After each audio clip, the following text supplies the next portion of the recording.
We are here in Southampton, Saugeen Shores, with our local historian, Bill Streeter. And Bill, you've become quite involved in a project out of Acadia University in Nova Scotia. That's right, we have. What's the name of it? What is the project? Well, it's called the Canadian Remembrance Project. And at the university, the archaeology students at Acadia, they've developed equipment for that they can scan ground with, and they're doing archaeological work to find bodies. And I read in the Toronto Globe and Mail where they had, in fact, done a search and find in Austria of a Canadian aircraft from World War II that had crashed, and bodies had been buried somewhere in the area, and they went over and they searched and found these bodies. And so I was reading the Globe and Mail article, and I started to think about an incident of a local Southampton man who died in World War I, and through my research I determined pretty precisely where he was buried. And with that I contacted Acadia University, and they've decided, and the deans decided to add that project to their research this coming fall. Now this soldier we're talking about has very close ties to Southampton, doesn't he? Yeah. Joseph Lionel Tranter? Yes, Joseph Lionel Tranter.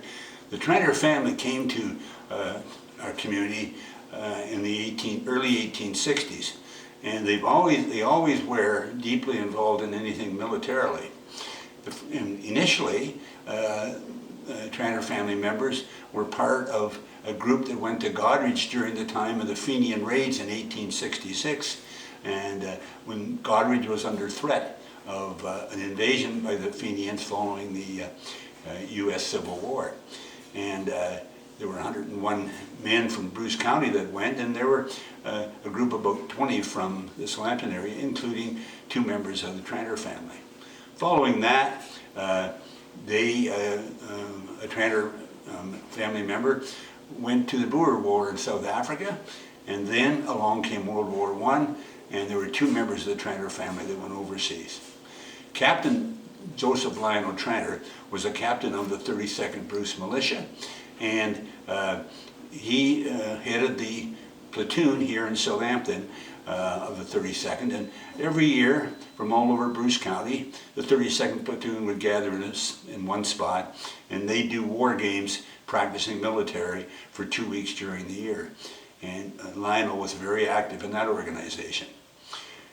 When war was declared on Germany in August of 1914, Lionel, he organized a platoon of 10 from Southampton to be in the first contingent to overseas. And that just happened days after war was declared in August. These 10 men were part of a total group of 41 from Bruce County, and they went over and they were in the first contingent of Canadians to go overseas.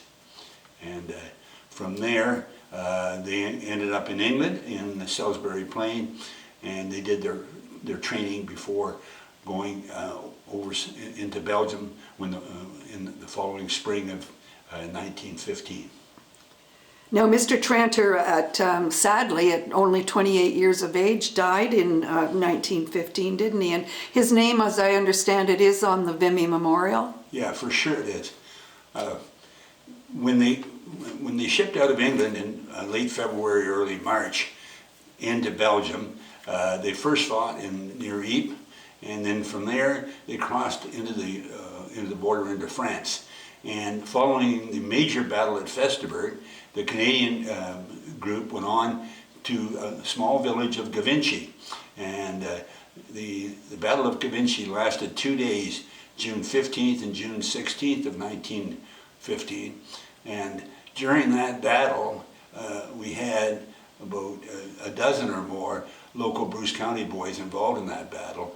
And some of them were seriously wounded, and there were 3 Bruce County boys that died in that particular battle, and one of them was Lionel Tranter. And he was in the Canadian Army. He was a lieutenant, and he was the highest ranking officer that we lost in World War I. The bodies there were buried into a trench, and covered over, and they were never recovered for proper burial. And that is the project that's planned for this fall, is to recover his body and any other bodies that happen to be buried with him. The information that I was able to gather, described the area as Duck's Bill Crater. And they were buried in a trench within 500 feet of that crater, and there's maps that identify exactly where it is, and there's maps of the town of Da Vinci, and with those information, the Acadia University folks feel that they can go in and they'll be able to recover those bodies. Now, I understand that Tranter has descendants still living today, Bill, and I'm just wondering, are they going to have to, if and when they find these bodies, are they going to identify them through DNA or anything like that? Well, I guess they could have to, I guess. In the case of the Tranter, his should be fairly easy. The uniform would still have the lieutenant's stripes and items on it. But if not, we do have 5 Tranter descendants, and that I've been able to contact with and have them contact Acadia University, and one in Port Elgin, one in Owen Sound, one in Portland, Oregon, one in Kenora, and one in New Glasgow, Nova Scotia. So they're spread out over quite a distance, but they're all excited to be involved and see the project going ahead. Now, I understand that Acadia University is also endeavoring to raise some funds for this project? Yeah, the bulk of the funds will come out of university funding, and in other words, air flights and wages and all that stuff will be covered. Their fundraising project is for the money that they will spend in Europe. So it's they call it the Euro budget, and it's around 14,700 euros that they require. And my conversation with them, they'd like us to be involved, and I think we should be involved. And I'm hoping, I've had some good meetings and some good discussions with some good folks around town, and I think we're going to be able to do some things to bring attention to the project, and hopefully the community can play a part in the raising the monies needed. It's not a lot of money, and I think we should be able to do well. Now, in connection with the project, I understand that you're going to be doing a presentation locally at the Southampton Legion? Yeah. In 2022 and 2023, I researched and did a PowerPoint presentation on the Battle of Da Vinci, and I did that presentation in GC Houston and at Saugeen Senior School at Probus and the Chantry Center, and so I have that, and we'll touch that up a little bit, and then we'll present it. We're looking to do that in May, and I'm a little hesitant to give you the exact date until I get the word from the Legion, but the Legion's excited to be part of it, and it will be a presentation at the Legion, and it will be by donation, and well, hopefully that can get the interest level up. And I've talked to some other folks, and they'll spread the word to folks who they believe could be willing to contribute as well. So the Legion presentation is open to the public then? Oh yes, it'll be open to the public, and it'll be. But anybody can go online to the Acadia University and find the project on their website, and make donations directly as well. So that's happening.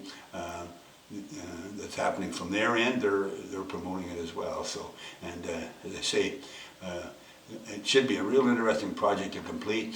And the one thing that I didn't mention, which I should, is that Lionel will be buried in a Commonwealth War Graves Commission cemetery, very close to the actual site of where he died, and there he'll be buried with the others who died in that same battle, whose bodies were recovered and are buried. And those beautiful graveyard cemeteries in Europe are so beautifully maintained for all of our soldiers who died in World War I and in World War II.